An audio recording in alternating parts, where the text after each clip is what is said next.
అంబేద్కర్ కోనసీమ జిల్లా అంతర్వేదిలోని 2 దేవాలయాల భూ వివాదం తారస్థాయికి చేరింది. స్థానిక శ్రీ లక్ష్మీనరసింహస్వామి దేవస్థానం, శ్రీ ఉమా నీలకంఠేశ్వర స్వామి దేవస్థానాలకు సంబంధించినట్లు చెబుతున్న 10.5 ఎకరాల భూమిపై వివాదం తీవ్ర రూపం దాలుస్తోంది. 1942లో బ్రాహ్మణ సమారాధన అన్నదాన కార్యక్రమాల కోసం దానంగా ఇచ్చిన భూమి అక్రమంగా రిజిస్ట్రేషన్ చేయించుకున్నారంటూ ఆరోపణలు వెలువెత్తుతున్నాయి. అయితే భూమి బదలాయింపు పూర్తిగా చట్టబద్ధంగానే జరిగిందని కొనుగోలు చేసిన వ్యక్తి వాదిస్తున్నారు. ఈ వ్యవహారంపై అధికారుల మౌనం కూడా ఇప్పుడు పలు అనుమానాలకు తావిస్తోంది.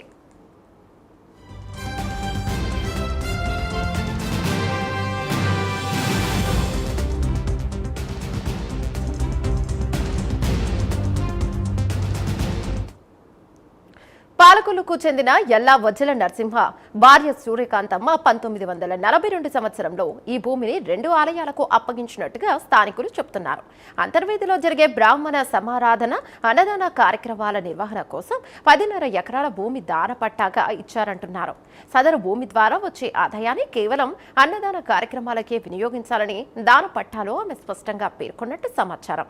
అంతేకాకుండా భవిష్యత్తులో ఎవరైనా ఈ భూమిని అక్రమంగా అమ్మినా లేదా కొనుగోలు చేసినా ఆమె సోదరుడు నందుల బుచ్చిరామయ్య వంశీయులు తిరిగి భూమిని స్వాధీనం చేసుకుంటారని స్పష్టంగా పేర్కొన్నట్టు తెలుస్తోంది.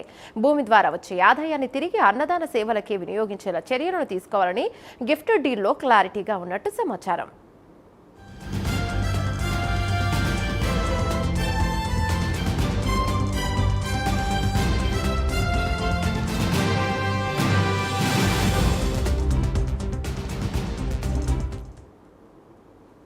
ఈ భూమిని 1942 నుంచి గుర్రం దాసు కుటుంబ పూర్వీకులే పర్యవేక్షిస్తూ ఆలయాల్లో అన్నదాన కార్యక్రమాలు నిర్వహిస్తున్నారని సదరు వంశీయులు చెబుతున్నారు. అయితే 2011లో అంతర్వేది గ్రామానికి చెందిన తాడి నీలకంఠం ఫోర్జరీ పత్రాలు సృష్టించి భూమి కబ్జా చేశాడని ఆరోపిస్తున్నారు. ఈ 10.5 ఎకరాల భూమిని నీలకంఠం దంపతులు తలా ఇంత అక్రమంగా రిజిస్ట్రేషన్ చేయించుకున్నారని చెబుతున్నారు. ఈ భూమికి సంబంధించిన అన్ని ఆధారాలు తన వద్ద ఉన్నాయని గుర్రం దాసు తెలిపారు. కొంతకాలంగా జిల్లా కలెక్టర్ సహా పలువురు అధికారులను కలిసి న్యాయం కోరుతున్నారని చెప్పారు. అక్రమార్కులపై చర్యలను తీసుకుని ఈ భూమిని తిరిగి దేవస్థానానికి చెందేలా చేయాలని డిమాండ్ చేస్తున్నారు. నేను గత 10 సంవత్సరాలుగా ఒక భూమి వివాదంలో ఇబ్బందులు పడుతున్నాను. అది విషయం ఏంటంటే పాలకొల్లుకు చెందిన ఎల్లవద్దు సూర్యకాంతమ్మ గారు, శ్రీ లక్ష్మీనరసింహస్వామి నీలకంఠ స్వామి అన్నదాన సత్ర పొందిన అంతర్వేదిలో ఆ భూమి గత 100 సంవత్సరాలుగా ఆమె ఈ భూమి కొని మరి శ్రీ లక్ష్మీనరసింహ నీలకంఠ స్వామికి రాసి మరి ఈ డాక్యుమెంట్స్ రాజుల టాజీల్లో పెట్టిందండి. సుమారు 100 సంవత్సరాల క్రితం మా పూర్వీకుల్ని అంటే మా ముత్తాతలు, మా తాతలు, మా నాన్నలు, మేము సుమారు 100 సంవత్సరాలుగా రైతులుగా కొనసాగుతున్నాం. ఇందులో ఇదిగో ఉంటాం. మా అమ్మగారు సమాధి, మా నాన్నగారి సమాధి కూడా ఇందులో ఉన్నాయి. దీని మీద 5 కుటుంబాలు జీవనోపాధి. మరి దీని మీద వచ్చిన ఆదాయము ప్రతి సంవత్సరం శ్రీ లక్ష్మీనరసింహ కళ్యాణానికి మరి అన్నదానం చేయడానికి మేము ఇస్తున్నాం. ప్రతి సంవత్సరం వారసత్వంగా మేము అలాగే మా పూర్వీకుల నుంచి కూడా వారసత్వంగా మేము అలా జరుపుకుంటూ వస్తున్నాం. మరి మా గ్రామానికి చెందిన మరి తాడి నీలకంఠం సన్నాపు సామీలు అంటారు. 2010లో ఈ భూమి మీద ఫోర్జీ డాక్యుమెంట్ చేయించుకున్నారు. సంవత్సరం తర్వాత నాది భూమి అని వచ్చాడు. అప్పుడు మీ నీది భూమి ఏంటి, ఇది అన్నదాన సత్తర భూమి, శ్రీ స్వామివారి భూమి అని మేము చెప్పినప్పుడు అప్పుడు నేను కొన్నాను.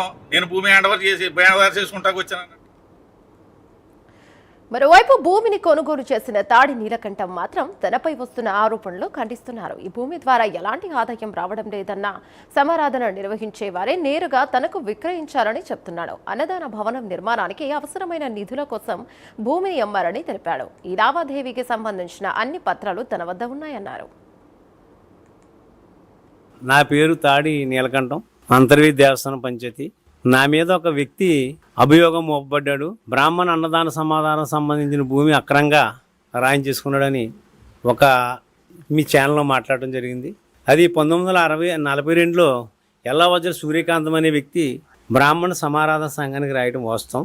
అయితే వాళ్ళు ఆ సంఘం నడుపుడే కష్టంగా ఉండి సరైన బిల్డింగ్ లేక కొత్త భవనం నిర్మించుకోవడానికి వారు తీర్మానం చేసుకుని ఆ భూమిని విక్రయించడం జరిగింది.